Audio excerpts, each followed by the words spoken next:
3일 동안 평안하셨습니까? 오늘도 수요예배에 참석하신 여러분 환영하고 또 사랑하고 축복합니다. 옆 사람과 인사하십시오. 오늘도 만나서 반갑습니다. 잘 오셨습니다. 은혜 많이 받으세요.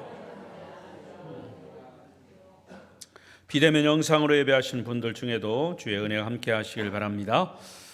오늘 말씀의 주제는 주님과 나와의 관계. 시작. 주님과 나와의 관계. 예수님과 여러분과의 관계는 어떤 관계에 있는가? 제가 여러 번 강조해서 말씀드렸지만 제가 아름다운 교회에 부임하고 목회 처음부터 특히 이제 아름다운 교회에서 제가 목회를 마무리하는 그런 중에 있지만 하나님이 제게 주신 감동이 있었습니다. 어느 교회에 가든지 또 그것이 저의 어떤 목회 철학이라면 또 확고한 철학입니다. 그것은 복음에 대한 확신입니다. 저 자신이 복음에 대한 확신을 가지고 또 목회자로서 말씀을 듣는 모든 사람들이 복음에 대한 확신을 갖게 하는 것입니다. 그게 저의 목회 목적이고 설교의 철학이고 목회관입니다. 쉽게 말하면 성도들이 제 설교를 듣고 성경에 나오는 이 말씀을 듣고 한 사람도 빠짐없이 지옥 가는 사람 없이 다 천국 가야 한다는 것이 저의 목회 철학입니다. 그러니까 우리 아름다운 교회 우리 성도들이 제 말씀을 듣고 한 사람도 지옥 가는 사람 없기를 바랍니다. 다 천국에 임하시기를 바랍니다. 그것은 제가 가라고 그래서 가는 게 아니고 이 말씀을 통해서 복음을 바로 전하고 들을 때 그것이 확고한 어떤 구원에 대한 확신, 천국에 대한 확신, 복음에 대한 확신이 서게 되는 것이죠. 마르틴 루터가 종교 개혁을 1517년에 할 때 로마서 1장 17절 말씀을 가지고 했어요. 읽어볼까요? 시작. 복음에는 하나님의 의가 나타나서 믿음에 이르게 하나니 기록된 바 오직 의인은 믿음으로 말미암아 살리라 함과 같으니라. 오직 의인은 믿음으로 말미암아 살리라 함과 같다. 그러니까 믿음으로 구원을 주시는 하나님을 통해서 성도의 이 구원의 본질을 회복하는 것입니다. 그래서 지금 우리 그리스도인들도 제2의 종교 개혁이 개인마다 교회마다 일어나야 합니다. 제2의 종교 개혁이 뭐냐? 복음에 대한 확신으로 우리 성도들의 신앙생활을 회복하는 것입니다. 신앙은 뭐다? 생활이다 그랬어요. 예수 수십 년 믿어서 생활이 바뀌지 않으면 그건 가짜입니다. 복음에 대한 확신이 있는 사람은 삶이 바뀌는 거예요. 로마서를 통해서 여러분 복음을 선명하게 밝힐 때 여러분 이 말씀을 복음을 듣고 복음의 확신을 가지시기를 바랍니다. 성경을 하나의 큰 66권을 반지로 본다면 그 반지 속에 박혀 있는 보석이 뭘까? 다 성경 66권이 중요하지만 그 반지 안에 박혀 있는 보석과 같은 성경이 로마서입니다. 로마서를 읽으면 구원의 확신이 생깁니다. 복음이 무엇인가를 확실히 알게 됩니다. 할렐루야. 제가 이렇게 얘기하는데도 복음이 뭐예요? 이렇게 물어보면 안 돼요. 그러면 내가 그동안에 뭐 얘기한 거예요? 그러니까 로마서가 이처럼 사람을 변화시키고 역사를 만들어 온 이유 그것입니다. 복음을 가장 정확하고 가장 탁월하게 증거해 주는 책이 로마서입니다. 제가 오래전에 몇 년 전에 21년도에 벌써 21년도 22년도 그 사이에 로마서를 그래서 여러분 로마서만 100번 읽으라고 그랬어요. 어떤 분 100번 읽은 분이 있어서 제가 시상도 하고 그랬는데 100번 읽어 좋다 이거예요.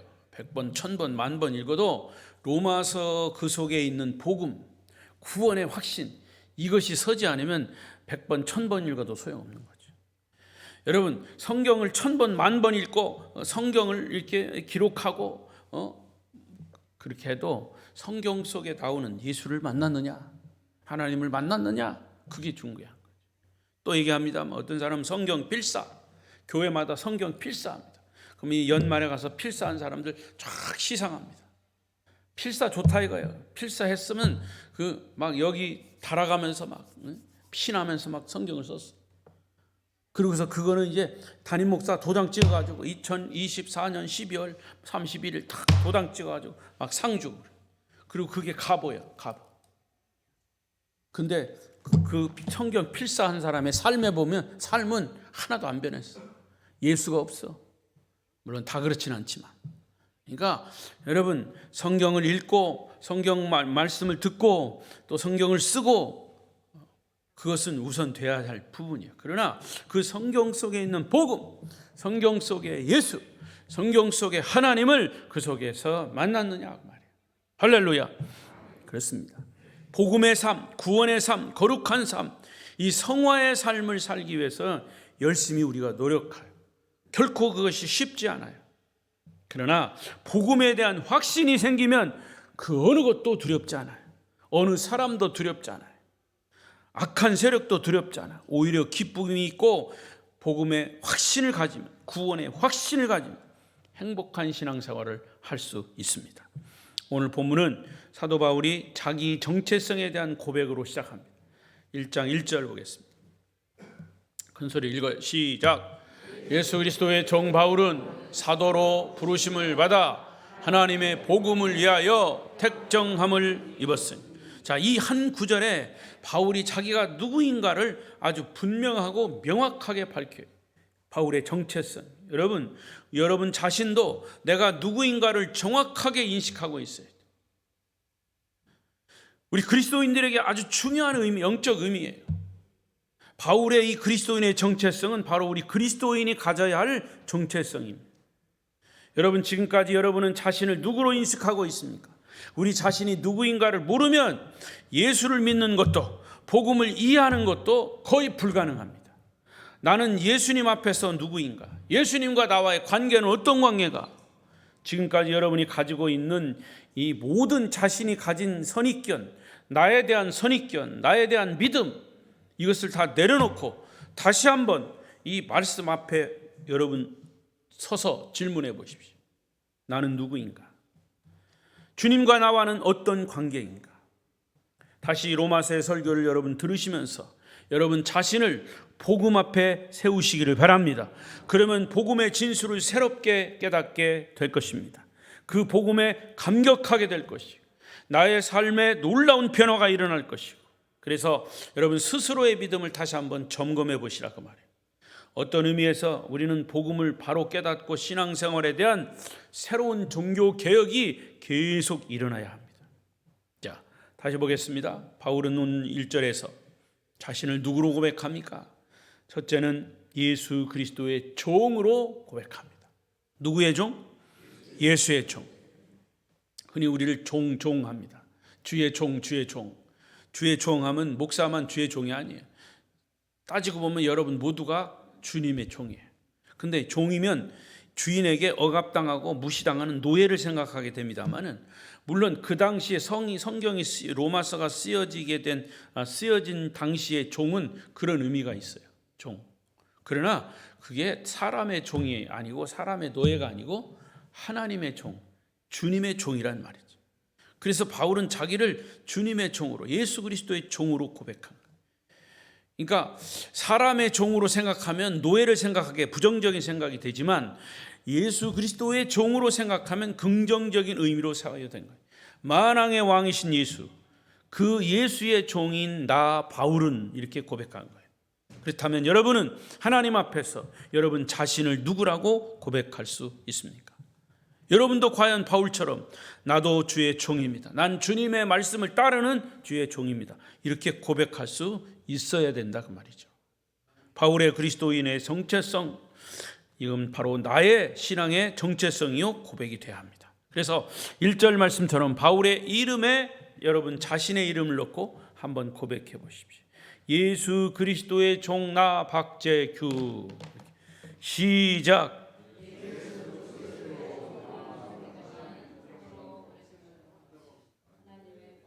아니야. 그것만 하라고. 예수 그리스도의 종 나 박재규 거기까지만. 시작. 박재규를 하랬다고 또 박재규를 하면 어떻게 해? 여러분 자신의 이름을 넣으란 말이죠. 다시 한번. 예수 그리스도의 종 나 아무개. 시작. 할렐루야.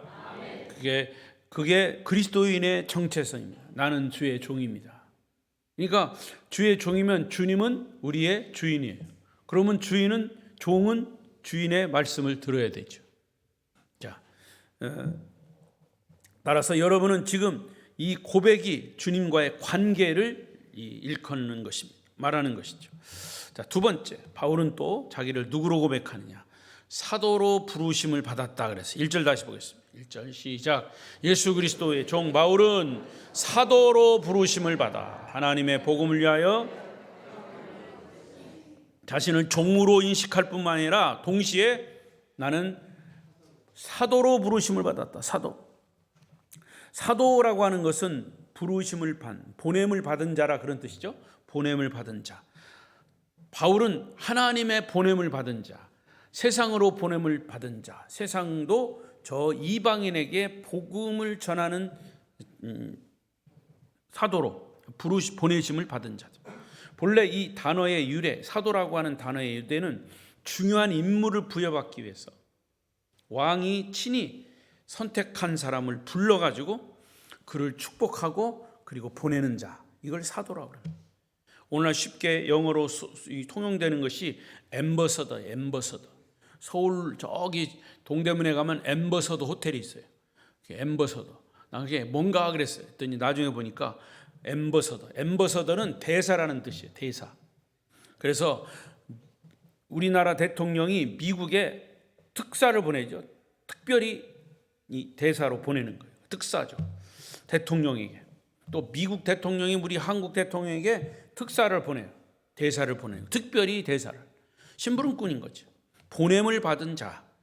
그러니까 보냄을 받은 사도는 반드시 자기를 보낸 사람이 누구냐, 보낸 분이 누구냐, 이것을 확실하게 알아야 돼. 바울은 자기를 보낸 분이 예수 그리스도라고 확실히 말하고 있어요. 예수 그리스도 사도는 먼저 자기를 보내신 예수 그리스도를 친히 만난 자라야 된다. 나는 누구의 보냄을 받았냐? 대통령이 보냄받은 특사다. 특별히 보냄받은 자다. 그러니까 내가 누구의 보냄을 받았냐를 확실히 알아야 돼. 실제로 바울은 다른 제자들처럼 예수님이 생전하실 때에 12제자처럼 같이 3년 동안 살진 않았어요. 바울은 그 후에 다메섹 도상에서 주님을 만난 거죠. 그런데도 바울은 이렇게 고백합니다. 고린도전서 9장 1절 2절 시작. 내가 자유인이 아니냐, 사도가 아니냐, 예수 보지 못하였느냐, 주 안에서 행한 나의 일이 너희가 아니냐, 다른 사람들에게는 내가 사도가 아닐지라도 너희에게는 사도니 나의 사도됨을 주 안에서 인친 것이 너희라. 그러니까 바울은 분명히 주님의 보냄을 받은 사도라 이렇게 확신하고 있습니다. 그렇다면 여러분 자신은 어떻게 인식하고 있느냐? 종으로도 인식하지만 나는 주님께 보냄받은 사도로도 인식해야 된다 했죠. 예수 믿는 사람들은 다 그렇다는 얘기죠. 좁은 의미로는 예수님의 12제자가 사도지만 넓은 의미로는 바울을 비롯해서 예수님과 직접 삶을 같이 안 한 그런 사람이라도 예수 믿는 사람은 모두가 사도인 것이죠. 사도로 부르심을 받은 자들. 우리는 지금 주님께 예배하러 나왔습니다. 그리고 우리가 주님께 예배하고 주님을 높이고 주의 말씀을 듣고 이제 다시 세상으로 갑니다. 세상으로 갈 때는 어떻게 가는 거예요? 사도로 가는 거예요. 보냄을 받은 자로 우리가 파송되는 겁니다. 주님이 이렇게 말씀하셨어요. 내가 아버지의 보냄을 받은 것처럼 나도 너희를 세상에 보내노라. 할렐루야. 그러니까 우리가 주님 앞에 왔을 때 나를 받아주시고 나를 용납하시고 나를 용서하시고 나를 새롭게 하시고 그리고 이 복음을 전하기 위해서 다시 세상으로 우리가 보냄을 받은 자들이다. 그러니까 종으로 인식을 했고 사도로 인식을 했다. 이것이 바로 바울의 정체성입니다. 이 바울의 그리스도인의 정체성이 바로 우리의 정체성이 되어야 한다고 말이죠. 이 시간 여러분을 사도로 불러주시고 세상으로 보내시는 주님의 그 명령, 그것을 분명하게 들으시기를 바랍니다. 이렇게 여러분 고백하십시오. 나는 예수 그리스도의 보냄을 받은 사도다. 시작. 그렇습니다. 네. 졸다가도 그렇게 하라는 것도 그거 따라 하시네. 네. 다시 한번. 나는 예수 그리스도의 보냄을 받은 사도입니다. 네. 그것만 확실하면 돼. 자, 이런 고백을 할 때 우리는 어떤 생각이 들어요? 거룩한 부담이 생기는 거예요. 목사님 또 전도하라고 그러는 거예요. 예. 부담이 되는 게 정상입니다, 여러분. 이것이 주님과 나와의 관계인 것이죠. 여러분, 예수 믿는 거는요, 거룩한 부담입니다. 솔직하게 얘기해서. 안 그래요? 예수 믿는 건 거룩한 부담인데 그 거룩한 부담을 가져야 됩니다. 이것은 긴장이에요. 여러분, 항상 우리가 약간의 긴장이 필요합니다. 항상. 넋을 놓는다고 그러죠? 넋을 놓으면 어떻게 됩니까? 네? 넋을 놓으면 어떻게 돼요? 넋을 놓으면 넋 빠진 게 되고 넋 빠지면 가는 거예요. 안 그래요? 네. 어디서든지 우리가 약간의 긴장은 필요한 거예요. 주부들이요, 나는 아직은 밥을 안 해봤지만 이 주방에서 이렇게 일할 때도 약간의 긴장을 가지고 합니다. 밥을 할 때도 그렇고 밥이 타질 않나. 여러분 뭐 자동 다 하지만 사실 그래요. 주부들이요 주방에서 이렇게 제 아내 이렇게 하는 거 보면 긴장을 합니다. 항상 생각을 하면서 합니다. 우리의 모든 삶이 그런 거예요. 남자들이 직장에 가서 직장 생활할 때도 약간의 긴장을 가지고 있어요. 부하 직원 혹은 뭐 같은 동료들 이런 정신적인 긴장을 항상 가지고 있습니다. 이게 필요하다는 거예요. 그게 살아있다는 증거입니다. 더더군다나 신앙생활하는 사람은 이 거룩한 부담을 가져야 돼요. 나는 그리스도인인데, 나는 주의 종인데, 나는 사도로 부름받은 사람인데 내 신앙생활은 어떤가? 항상 긴장 속에 있는 거죠. 그러니까 이것이 항상 하나님과의 관계 속에 있는 것은 거룩한 부담이에요. 따라하십시오. 거룩한 부담. 거룩한 부담. 이 거룩한 부담은 우리에게 있어야 된다는 말이죠. 자, 마지막 세 번째로, 그러면 바울은 어떤 고백을 하고 있냐? 하나님의 복음을 전하는 자. 다시 1절 보겠습니다. 또 시작. 예수 그리스도의 종 바울은 사도로 부르심을 받아 하나님의 복음을 위하여 택정함을 받았다. 거기 있죠. 사도로, 종으로, 또 사도로 부르심을 받고 그 다음에는 하나님의 복음을 위하여 택함을 받았다. 이 하나님의 복음을 전하는 임무가 바울에게 있다. 자기의 정체성입니다. 그러니까 바울이 전하는 것은 하나님의 복음이에요. 자, 하나님의 복음을 또 설명했어요. 2절 시작. 이 복음은 하나님이 선지자들을 통하여 그의 아들에 관하여 성경에 미리 약속한 것이라. 이 말씀이 얼마나 복음에 대해서 명쾌하게 설명했는지 몰라요. 이 말씀만 가지고 보세요. 복음은 뭐라고요? 하나님이 선지자들을 통하여 아들에 관하여 성경에 미리 약속하신 것이다. 선지자들은 누구의 선지자? 구약의 선지자. 구약 성경에 대해서 그의 아들 예수 그리스도에 관해서 성경에 미리 약속한 것이다. 그러니까 복음은 이퀄 뭐다? 복음은 이퀄 뭐다? 예수 그리스도다. 할렐루야. 여기 확실하게 나타났어요. 그래서 바울이 전해야 할 복음은 예수 그리스도인 거예요. 그러니까 복음의 기원, 복음의 배경 설명한 거예요. 복음의 기원은 뭐예요, 그럼? 복음의 기원은 누가 이 복음을 이렇게 하셨다는 얘기예요. 여기 주어가 있잖아요. 복음은 하나님이 하셨다. 하나님이, 이게 복음의 기원이에요. 배경은 뭐예요? 배경도 하나님이에요. 그러니까 태초에 복음의 이 예수 그리스도를 이곳에 우리에게 보내주시는 것은 창세기 3장 15절부터 말씀하신 인간 에덴 동산에서 타락할 때부터 우리에게 복음을, 우리 예수를 보내서 우리를 구원케 하시는 하나님의 이 시작이었다. 이게 복음의 기원, 배경. 그 복음의 시작이 하나님이시다. 죄인 인간을 구원하기 위해서 예수님을 이 땅에 보내시기로 작정하신 분이 하나님 자신인 거지. 로마서 5장 8절 보십시다. 시작. 우리가 아직 죄인 되었을 때에 그리스도께서 우리를 위하여 죽으심으로 하나님께서 우리에 대한 자기의 사랑을 확증하셨다. 우리에게 복음을 주신 분은 하나님이시다. 아직 우리가 죄인 되었을 때 예수를 위하여서 우리를 죽으심으로 하나님께서 우리에 대한 사랑을 확증하셨다. 하나님이 그렇게 하셨다. 할렐루야. 또 에베소 2장 4절 6절 복음과 하나님과의 관계를 이렇게 설명했어요. 시작. 긍휼이 풍성하신 하나님이 우리를 사랑하신 그 큰 사랑을 인하여 허물로 죽은 우리를 그리스도와 함께 살리셨고 너희는 은혜로 구원을 받은 것이라 또 함께 일으키사 그리스도 예수 안에서 함께 하늘에 앉히시니. 자, 이것이 복음의 시작인 거예요. 복음은 긍휼이 풍성하신 하나님이 우리를 사랑하셔서 자기 아들 예수를 십자가에 못 박고 죽게 하시고 다시 부활케 하신 바로 그 사건이다. 이 사건이 바로 주님과 나와의 관계.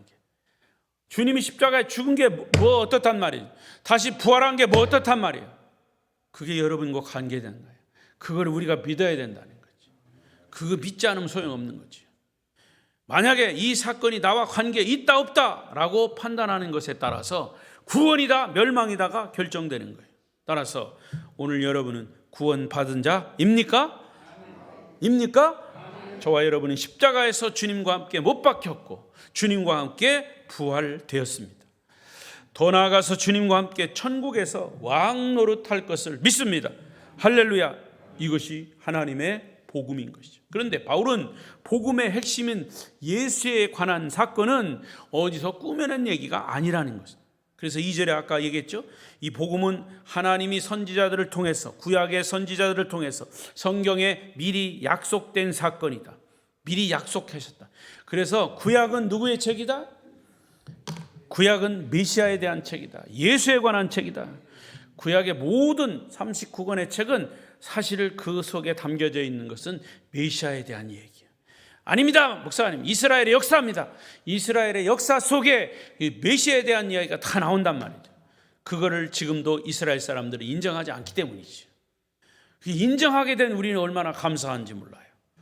그러나 그 이스라엘 사람들, 유대인들까지 예수를 메시아로 인정하게 될 때 예수님은 다시 오시는 거예요. 할렐루야. 여러분, 복음의 기원은 이렇게 깊고 영원한 것입니다. 영원 전부터 신적인 기원을 가지고 있다. 하나님께로부터 온 영원한 하늘의 비밀이 이 땅에 온 것이고 거기 그 모든 사건이 바로 성경에 기록된 약속이 되는 것입니다. 자, 그러면 조금 더 설명을 한다면 복음이 무엇이냐? 두 가지로 설명할 수 있어요. 첫째는 예수 그리스도의 인간적인 기원, 예수님의 인성. 따라하십시다. 예수님의 인성. 예수님의 인성. 예수님의 인성이라는 말은 예수님은 사람이시다는 거죠. 또 하나, 예수님의 신적 기원. 예수님은 하나님이시다. 예수님의 신성. 시작. 그러니까 예수님의 인성과 예수님의 신성. 예수님은 인간이시면서 동시에 하나님이시다. 신이시다. 신이시면서 동시에 사람이시다. 이게 예수님의 특성이에요. 그래서 예수님이 사람이신데 하나님이시다라고 하는 먼저 인간적인 기원을 얘기하십니다. 헷갈리니까 3절 보세요. 3절 시작. 그의 아들에 관하여 말하면 육신으로는 다윗의 혈통에서 나죠. 하나님의 아들 예수님은 육신적 인간적인 혈통으로는 다윗의 혈통에서 난 사람이다. 예수님의 아버지 요셉 이렇게 쭉 따라 올라가다 보면 누가 나오냐? 다윗이 나옵니다. 예수님 2000년 전 예루살렘 한 마을 요셉과 마리아라는 부모의 슬하에서 태어난 분명합니다. 그러나 단순히 남자와 여자 사이에서 태어난 아들로만이 아닌 놀라운 하늘의 비밀 두 가지가 있어요. 그건 혈통의 비밀, 다윗의 혈통이라는 것. 그래서 인간이로 오신 것을 증명하는 거죠. 그래서 마태복음 1장 1절을 한번 보십시오. 족보와 혈통에 의해서 태어난 분이 예수님. 시작. 아브라함과 다윗의 자손 예수 그리스도의 계보다. 여기 예수님이 하나님의 아들이라고 시작한 것이 아니라 아브라함과 다윗의 자손으로 시작했다. 조상 대대로 태어난 가문의 사람이라 그 말이에요. 인간으로서. 근데 또 하나 비밀이, 다윗의 혈통에서는 누가 나왔냐? 예수 그리스도가 나왔어요. 다윗의 자손 예수 그리스도. 그러니까 예수 그리스도는 메시아예요. 구원자가 다윗의 혈통에서 나오고 그를 통해서 한 나라가 세워진다는 말이에요. 이 말씀 그대로 세워진 나라가 이스라엘 나라예요. 아브라함과 다윗의 가문에서부터 하나님이 메시아가 태어난 것이죠. 따라서 예수 그리스도는 사람이신, 인성이신 사람. 우리가 예수를 믿을 때 그분은 한 사람의 인간이자 근데 동정녀로 태어나신 분이다. 여러분, 마태복음 족보에 나타난 바로 예수님, 졸리면 주무시고 배고프면 식사하시고 인간이 느끼는 감정, 슬픔, 아픔, 고통 다 느끼셨어요. 십자가에 못 박혀 죽으셨을 때 그 고통이 너무나 고통스러우니까 정말 이루 말할 수 없는 그 고통을 견뎌내시죠. 여러분, 예수님이 신성만 가지고 있다면 그런 표현들은 안 쓴 거죠. 예수님이 멸망할 예루살렘 성을 보고 통곡하셨어요. 예수님은 하나님으로만 본다면 그거 안 울어도 돼. 근데 인간이기 때문에 그런 슬픔, 인간적인 느끼는 희노애락, 애호역을 다 느낀 거죠. 그런데 이단들은요, 예수님의 인성을 인정하지 않는 이단들이 있어요. 예수님의 인성을 인정하지 않는 것은 이단입니다. 바꿔서 예수님은 인간으로서, 하나의 성인으로서만 본다면 하나님의 아들이 아니다. 그럼 그것도 이단입니다. 이단들은 예수님의 신성만 믿고 혹은 인성만 믿는 거예요. 그러니까 그리스도의 신성 믿으면 우리의 구원이 반쪽 구원이 되는 거죠. 그리스도의 인성 믿어야 온전한 구원이, 양쪽 다 믿어야 된다는 거죠. 그래서 그리스도는 죄 없는 인간이었기 때문에 죄 있는 인간들을 위해서 십자가에 죽으신 거예요. 우리의 죄가 그래서 용서된 거예요. 예수님은 인간일 뿐 아니라 하나님이 보내신 하나님의 아들이다, 메시아다, 신성이다. 그래서 인간이 예수님이 태어나실 때 아버지는 요셉이지만 인간 요셉이 아니죠. 인간으로서의 요셉이지만 사실은 요셉과 마리아 사이에서 육체적인 관계를 통해서 태어나신 분이 아니에요. 그래서 마리아의 몸만 빌린 거죠. 그래서 동정녀라고 그랬어요. 남자를 알지 못하는 처녀에게서 몸만 빌려서 태어났어요. 그래서 인성을 신과 동시에 그분은 신성이에요. 다시 얘기합니다. 이 세상의 모든 인간은 다 죄인으로 태어납니다. 왜? 아담과 하와의 후손이기 때문에. 그러나 여자의 몸으로만 태어난, 남자의 몸을 빌리지 않고 여자의 몸으로만 태어난 분이 바로 예수 그리스도예요. 왜 그랬어요? 왜? 남자로 몸을 빌리면 태어나는 즉시 죄인이 되는 거죠. 그러나 남자의 몸을 빌리지 않고 동정녀에게서 태어났기 때문에 그는 의인이 되신 거예요. 성령으로 태어났기 때문에. 그래서 예수님은 신성이라. 자, 4절을 보십시오. 4절. 본문 4절, 1장 4절. 4절 없어요? 4절 우리가 읽어봅시다. 4절 읽어보세요. 시작. 성결의 영으로는 죽은 자들 가운데에서 부활하사 능력으로 하나님의 아들로 선포되셨으니 곧 우리 주 예수 그리스도시자. 여기 성결의 영이라고 하는 말을 썼는데 육신이라는 말 대신 성결의 영으로는, 육체의 기원은 예수님이 다윗의 혈통에서 태어나셔서 역사적인 인물이 메시아이지만, 그러나 성결의 영을 성령으로 이렇게 바꿀 수도 있어요. 성령으로. 그러니까 성령으로 태어나신 분이 죽은 자 가운데 부활하셔서 하늘의 하나님의 아들로 인정되신 분이라 그 말이에요. 성결의 영으로, 성령으로. 이 세상에 존재했던 모든 인간들은 다 죽었지만 주님이기 때문에, 하나님께로부터 오셨기 때문에 죽은 자 가운데서 부활하실 수가 있었던 거죠. 할렐루야. 만약 예수님이 인간이셨고 하나님이 아니셨다면 십자가에 못 박혀 죽은 지 3일 만에 다시 부활하지 못했습니다. 이 세상에 죽은 사람이 다시 부활했다는 말 없어요. 혹시 있을 수 있어요. 나사로처럼. 근데 그건 부활이라고 하는 말을 쓰지 않고 나사로도 틀림없이 다시 살았다가 죽었을 거예요. 그래서 그런 사람은 소생이라고 합니다. 잠시 죽었다가 다시 살아났어요. 소생이요. 근데 그 사람이 다시 죽어. 왜? 인간이기 때문에. 그러나 예수 그리스도만이 죽었다가 다시 살아났어요. 부활하신 거예요. 할렐루야. 자, 그러면 그 사실을 믿는 사람만이 내가 예수 그리스도의 십자가로 말미암아 죄를 용서받고 부활하신 그 예수 그리스도가 내 죄가 용서되었다는 사실을 증명했다면 그 사실을 믿는 자는 동시에 예수 그리스도가 부활의 첫 열매되었고 두 번째, 세 번째, 다섯 번째, 열 번째, 백 번째, 천만 번째 다시 그 사실을 믿는 자들이 부활의 열매로 나타나는 거죠. 저와 여러분도 부활의 열매가 되는 줄로 믿습니다. 여러분, 그래서 신약 성경의 모든 메시지의 핵심이 뭐냐? 예수 그리스도예요. 구약의 핵심도 예수 그리스도예요. 그래서 예수가 하나님의 아들이시라는 사실이에요. 아직도 유대인들은 이 고백을 하지 않습니다. 유대인들이 보는 예수는 인간 예수일 뿐이에요. 그들은 아직도 초림 예수와 메시아를 기다리고 있어요. 단지 요셉의 아들인 목수 예수로만 생각을 합니다. 그래서 그들은 예수를 거부했습니다. 십자가에 못 박았습니다. 하지만 그것은 우리 이방인들을 구원하시기 위한 놀라운 하나님의 계획 속에 있었던 거죠. 유대인의 눈을 가리신 거예요.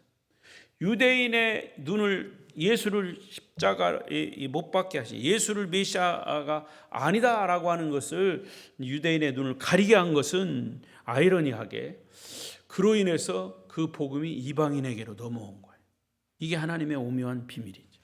이제 그 유대인들이 예수를 그리스도로 고백하고 예수님을 메시아로 믿고 이방인들도 하나 된 진정한 교회를 이룰 때 주님이 이 땅에 다시 심판주로 재림하게 될 것입니다. 그 예수 그리스도는 하나님이십니다. 이것이 바로 예수의 신성인 거죠. 자, 그렇다면 주님과 여러분과의 관계는 어떤 관계입니까? 지금까지 말씀드린 온 인류의 메시아이신 예수 그리스도가 나의 주님이라고 하는 사실을, 나의 구세주라고 하는 사실을 믿어질 때 그것이 바로 구원에 이르는 것이지. 그래서 예수님의 12제자 도마도 예수님이 부활하셨을 때 나는 믿을 수 없다. 내가 내 눈으로 보지 않고 내 손으로 만지지 않고 예수님의 창자국, 이 칼자국을 만져보지 않고는 내가 믿을 수가 없다. 도마에 주님이 나타나셨어요. 주님이 나타나셨어요. 주님이 나타나셨다니까요. 나타나셔서 내 손에 못자국을 만져보고 내 옆구리에 손을 넣어보라. 주님 말씀하셨어요. 그때 도마는 사실은 만져보지 않았어요. 예수님이 나타나신 것만 자체가 도마에게는 놀라운 일이죠. 그래서 그 앞에 무릎을 꿇고 My Lord, 나의 주님, 나의 하나님, 나의 주님, 나의 하나님이라고 고백한 거예요. 이 도마가 고백한 나의 주님, 나의 하나님이 베드로가 예수님을 3번 부인하기 전에 마태복음 16장 16절에 고백했던 그 신앙 고백과 일치하는 거예요. 할렐루야. 그러니까 여러분, 그 신앙의 고백은 똑같은 거예요. 누구든지. 진짜 신앙의 고백은 예수님은 나의 주님이십니다. 나의 구원자이십니다. 예수님은 나를 구원하신 하나님이십니다. 그리고 말씀하시기를 네가 나를 본고로 믿느냐? 보지 못하고 믿는 자가 복되다. 할렐루야. 우리는 예수님이 생전에 계신 거 부활하신 모습 안 봤어요. 그렇지만 보지 않고도 우리는 믿고 있어요. 성경의 기록을 통해서 믿고 있어요. 여러분이 복된 자들임을 믿습니다. 옆 사람 쳐다보세요. 좋으시는 분 깨시고 당신은 복된 자입니다. 당신은 복된 자입니다. 여러분이 예수님을 마음속에 영접하기 전까지 예수님은 여러분의 구원자가 아닙니다. 예수님을 어떤 지식적으로 머리로 이해했어도 그리스도가 내 인생의 주인이시고 구원자이시고 그분을 믿음으로 내 죄가 용서받은 것을 고백하기 전까지는 우리는 구원자가 아니죠. 주님은 여러분과 아무런 관계가 아닌 거죠. 어떤 사람에게는 학교에서 배운 대로 예수는 여전히 4대 성인으로 남아있어요. 예수, 마호메트, 공자, 또 누굽니까? 석가모니. 아직도 여러분이 예수를 4대 성인으로 알고 있다면 여러분 마음속에 예수는 없는 거죠. 오늘날 교회의 심각한 위기는 뭐냐? 교회마다 복음이 분명하지 못하는 데 있어요. 왜 복음이 희미합니까? 많은 사람들이 교회를 다니고 있지만 정확하게 주님을 고백하지 않기 때문에 복음의 능력이 나타나지 않는 거예요.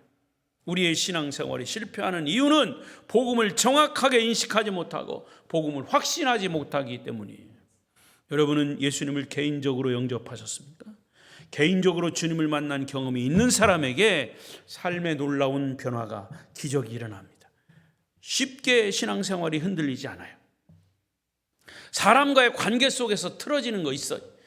비뚤어질 수 있어요. 그러나 그것 때문에 내 신앙까지 팔아먹은 건 그건 가짜죠. 여러분, 내 신앙이 구원의 확신만 있다면 그건 어떤 경우든지 그거는 2차, 3차일 수밖에 없어요. 오직 복음의 확신이 내 신앙의 뿌리가 되는 거예요. 그것이 우선입니다. 그래서 우리 2025년 우리 교회 표가 뭡니까? 복음의 능력이 나타나는 거예요. 복음의 능력을 경험하는 교회. 할렐루야. 다시 보겠습니다. 왼쪽에 저 9절을 읽어보세요. 16절 시작. 내가 복음을 부끄러워하지 아니한 이 복음은 모든 믿는 자에게 구원을 주시는 하나님의 능력이 됨이라. 먼저는 유대인이요 그리고 헬라인 에이로다. 바울은 복음을 부끄러워하지 않는다고 그랬어요. 복음은 단순히 예수 믿으면 제사함 받고 천국 간다는 어떤 교리가 아닙니다. 복음을 교리나 지식으로 믿는다면 주님은 나와 아무런 상관이 없어요. 복음이 머리로 하는 지식으로 그친다면 사람들은 들으려고 하지 않아요. 야, 또 예수 얘기냐? 또 예수 얘기냐? 그냥 차라 차.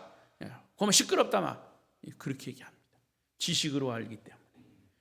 아무런 능력이 없어. 삶의 변화도 나타나지 않아. 말씀 맺겠습니다. 여러분, 복음은 그리스도와 함께 사는 것이. 할렐루야. 예수님이 나를 위해 죽으시고 우리가 속죄함을 받았다는 데 그치는 것이 아니라 우리를 위해 십자가에 죽으시고 우리를 속죄해 주신 부활의 주님 예수 그리스도가 내 안에, 내가 주님 안에 살아계신다는 것을 확신함으로 어떤 환경이나 어떤 사람에 의해서 흔들리지 않고 무너지지 않는 것이 구원에 대한 확신입니다. 그래서 나는 예수님과 함께 죽었고 이젠 나는 예수님으로 살게 되었다는 것이 복음이고, 복음은 한 문장으로 말하면 나는 죽고 예수로 사는 거지. 과거에 공자가 죽어야 나라가 산다 뭐 그런 책도 있어요.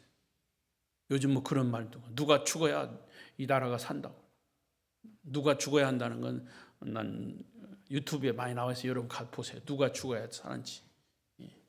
저는 죄가 죽어야 이 나라가 산다. 할렐루야. 내가 죽어야 내가 구원에 이르는 것이지. 내가 죽어야 예수로 사는 거예요. 그것이 나와 주님과의 관계인 것이지. 마지막 바울이 갈라디아 2장 20절에서 뭐라고 보내겠습니까? 시작. 내가 그리스도와 함께 죽여. 그런즉 이제 오직 내 안에 그리스도께서 사시는 것이다. 이제 내가 육체 가운데 사는 것은 나를 사랑하사 나를 위하여 자기 자신을 버리신 하나님의 아들을 믿는 믿음 안에서 사는 것이다. 여러분, 김용의 선교사님이 있어요. 순회 선교단의 김용의 선교사님. 그분이 이런 얘기를 했어요. 막 설교하면서 사람들이 그런다는 거예요. 복음이면 다냐? 복음이면 다냐? 이렇게 막 묻는다는 거예요. 그래서 자기가 대답했다는 거예요. 그래, 복음이 다다 그랬다고요. 복음이 다다.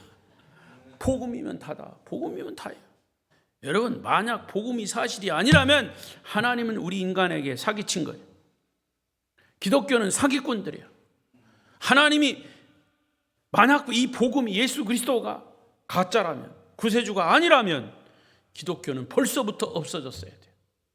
이 세상의 모든 교회 목사들은 다 사기꾼이에요. 신앙인들은 다 사기꾼. 복음이 우리 인생의 해답인 것입니다. 예수가 인생의 해답인 거예요. 여러분에게도 이런 복음에 대한 확신을 가지시기를 바랍니다. 우리에게 이런 확신과 담대함이 없다면 아직까지 우리는 구원의 확신이 없는 가짜 신자일지 모릅니다. 아직도 복음을 부끄러워하면서 숨기고 있는 비겁한 신자일 수도 있습니다. 복음의 확신이 있는 사람은 그 복음을 가지고 살아내는 사람입니다. 나는 죽고 예수로 살 때 그 삶이 행복한 삶이에요. 살만 나는 삶이고 진정한 승리의 삶인 것을 믿습니다. 그런 승리자, 그런 구원의 확신을 가지고 사는 우리 아름다운 교회 성도들 되시기를 축복합니다. 축복합니다. 기도하겠습니다. 통성으로 기도하겠습니다.